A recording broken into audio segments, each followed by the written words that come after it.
ഗംഗയിൽ നിന്ന് ഒഴിപ്പിച്ചു വിട്ട നാഗവല്ലി കേരളത്തിലെ ഗവർണറുടെ ദേഹത്ത് കുടിയേറി ഉന്നെ വിടമാട്ടെ സ്റ്റൈലിൽ മുഖ്യമന്ത്രിയുടെ നേർക്ക് ആക്രോശിക്കാൻ തുടങ്ങിയിട്ട് കുറച്ചു കാലമായി.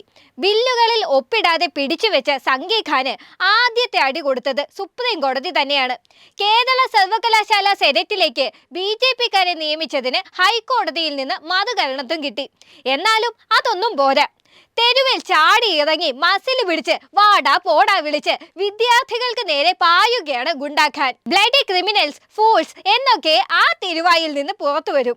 ഇപ്പോഴിതാ ആരുടെയോ കല്യാണം കൂടാൻ വന്ന ഗുണ്ടാഖാന് കാലിക്കറ്റ് സർവകലാശാല ഗസ്റ്റ് ഹൗസിൽ തന്നെ താമസിക്കണം.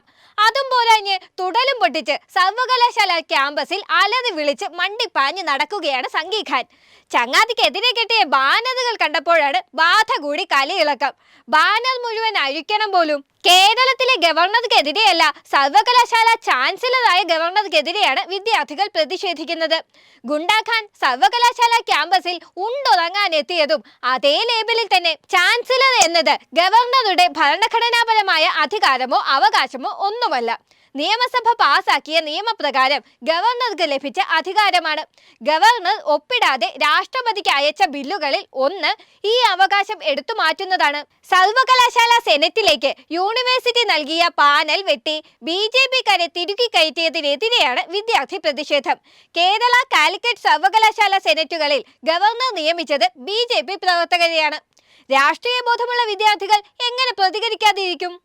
പ്രോട്ടോകോൾ പോലും ലംഘിച്ച് കാറിൽ നിന്നും തെരുവിലിറങ്ങി വിദ്യാർത്ഥികളെ കൂടുതൽ പ്രകോപിപ്പിക്കാനാണ് ഗവർണർ ശ്രമിക്കുന്നത്. അംഗരക്ഷകരെ ചുറ്റിലും നിർത്തി തനിക്ക് ആരെയും പേടിക്കാനില്ല എന്ന് പറയുന്ന ഗുണ്ടാഖാന്റെ ധൈര്യം ആരും കാണാതെ പോവരുത്. SFI-ക്കാർ ഗുണ്ടകളാണത്രേ. നേരത്തെ കണ്ണൂർ സർവകലാശാലയിൽ നടന്ന 80ാമത് ഇന്ത്യൻ ചരിത്ര കോൺഗ്രസിൽ ലോക പ്രശസ്ത ചരിത്രകാരനായ ഇർഫാൻ ഹബീബിനെ തെരുവുഗുണ്ട എന്നാണ് ഗവർണർ വിശേഷിപ്പിച്ചത്. 91 വയസ്സുള്ള ഇർഫാൻ തന്നെ ആക്രമിക്കാൻ ശ്രമിച്ചു എന്നും അദ്ദേഹത്തിനെതിരെ പോലീസ് കേസെടുക്കണം എന്നുമാണ് ഗവർണർ അന്ന് പറഞ്ഞു വന്നത് ഗവർണർക്ക് പണ്ടേ മാനസിക നില തെറ്റിയതാണ്.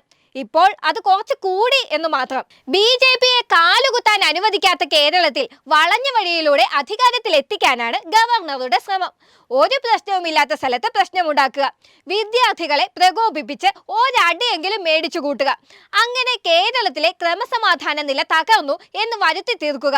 ആ പേര് പറഞ്ഞ് രാഷ്ട്രപതി ഭരണം വരെ ഏർപ്പെടുത്തുക.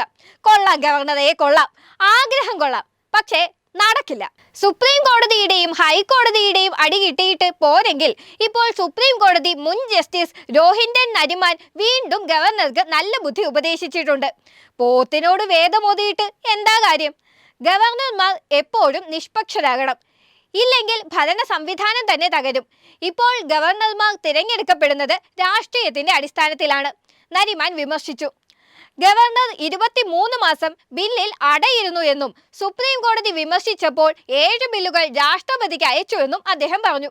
ഒരു ബിൽ വീണ്ടും അയച്ചാൽ ഗവർണർ ഒപ്പിടണം. ഇതൊന്നും ചെയ്യാതെ ഫെഡറൽ സംവിധാനത്തെ തല്ലി തകർക്കുകയാണ് ഈ ഗുണ്ടാഖാൻ.